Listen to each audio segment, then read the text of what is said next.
The shortcut to standard deviation, we really just need one more value, and that is the sum of all of our x values, all of our x data values squared. So you're going to take each of the values that you have, the number of chips in the bag, and square them. So if you want, you can pause and then put them into your table. Then at the bottom, we have the summations. So 234 here, sum of that column, and the sum of the other column, 6248. And then all we need to do is put that into the shortcut formula. So we have that the standard deviation is the number of bags of chips, which is 9, times all the data values squared, the sum of that, 6248. Subtracting from that the sum of all the data values, 234 squared, and then divided by the number of data values, 9, times 9 minus 1, or n minus 1.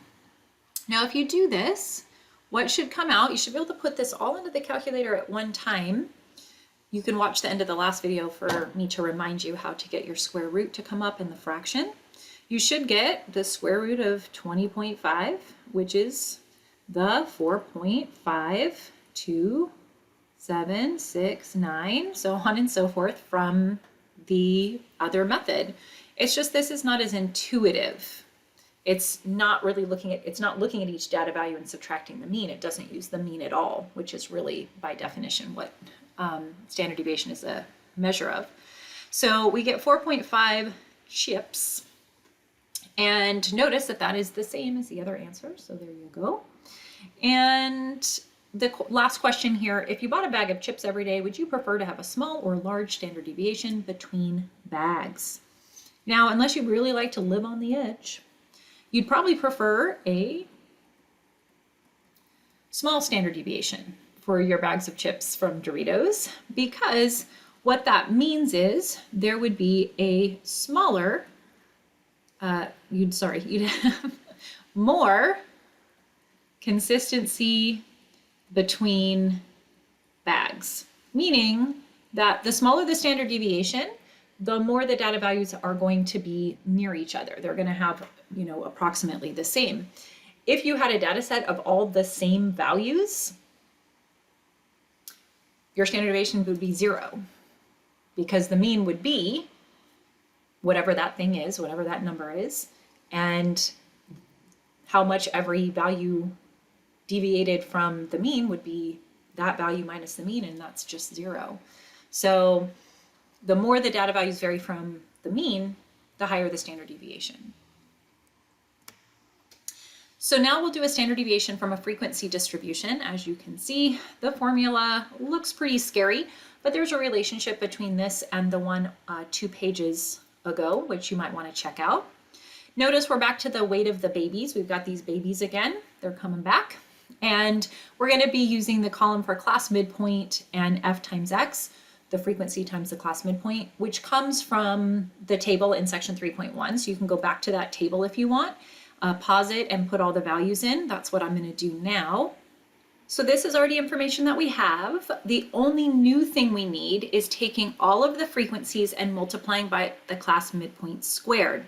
So for example, the first one would be 5 times 3.95 squared, and that should give you 78.0125.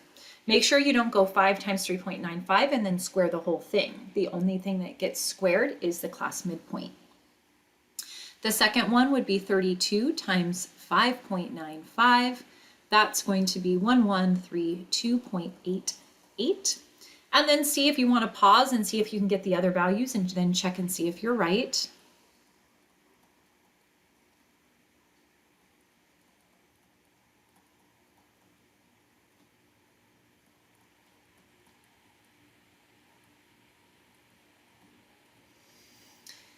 And then now we add up all those values. There's not quite enough space here. 6235.05.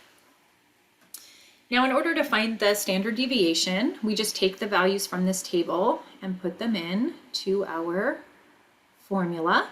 So number of data values is 100. that gets multiplied by this value here, as you should hopefully be able to see in the table. And so we get 6235.05.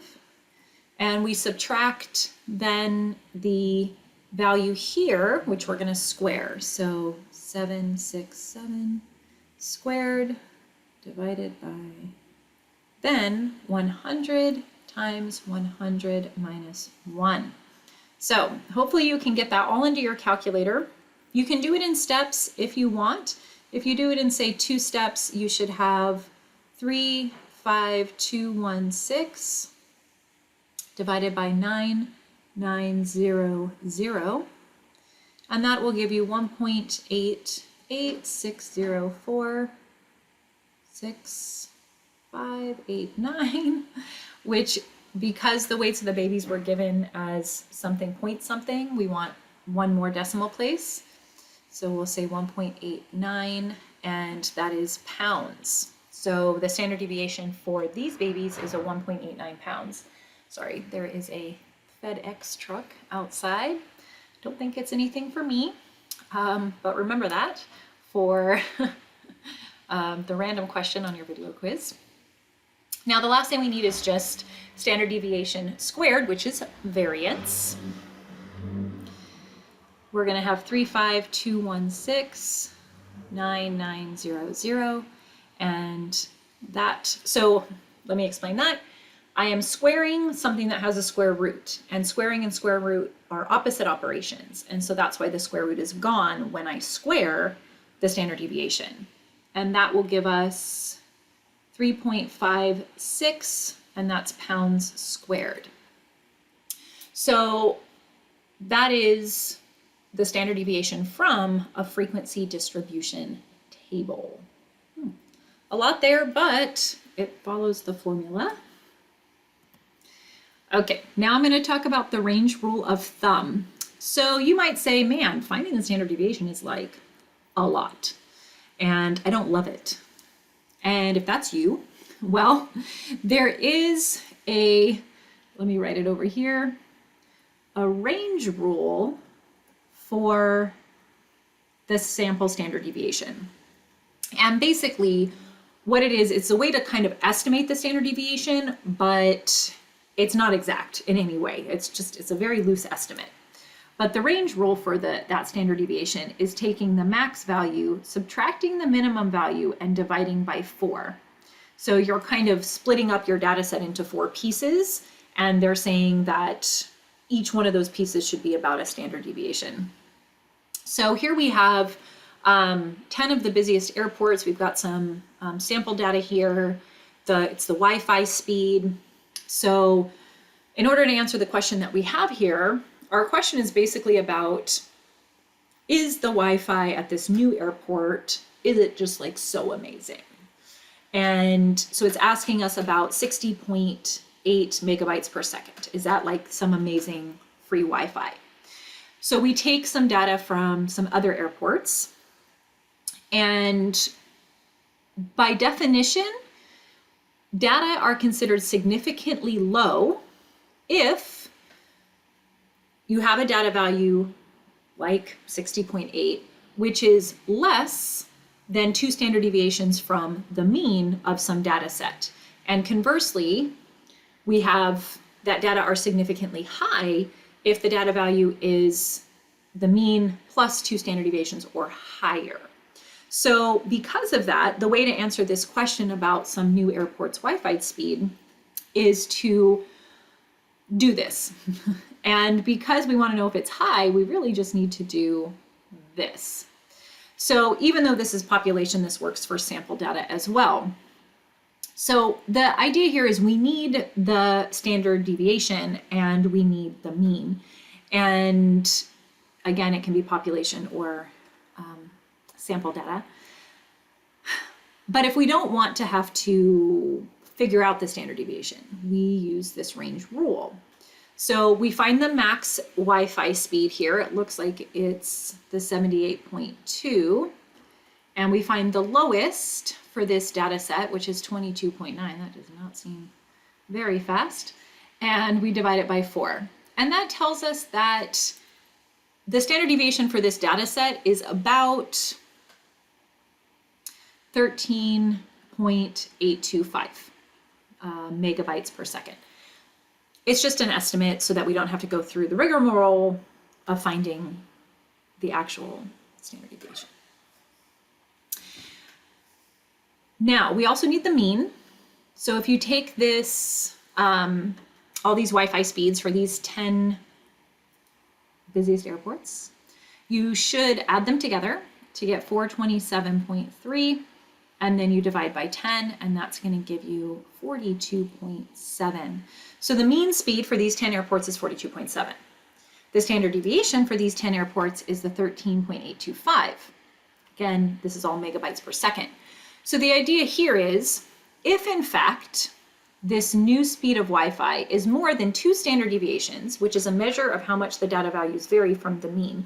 So you're saying, okay, if we go really far out from the mean, we consider that value significantly, in this case, high, if we add 2 standard deviations, or if we were to subtract significantly low.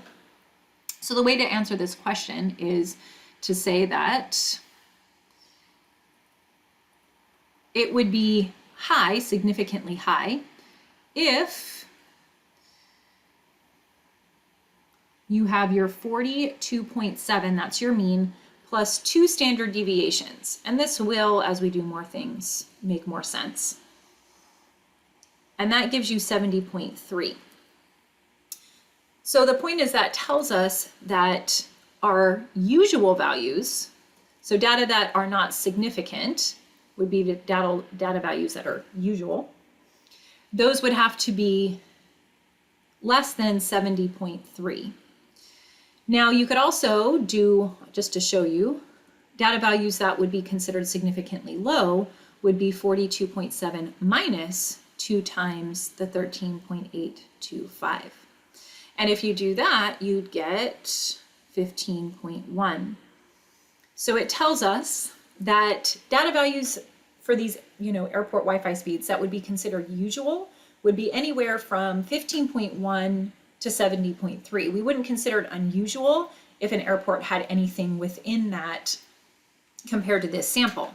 So since 60.8, which is the new Wi-Fi speed, since that is greater than 15.1 but less than 70.3, we'd still consider that usual. We would not consider that some really exciting Wi-Fi speed.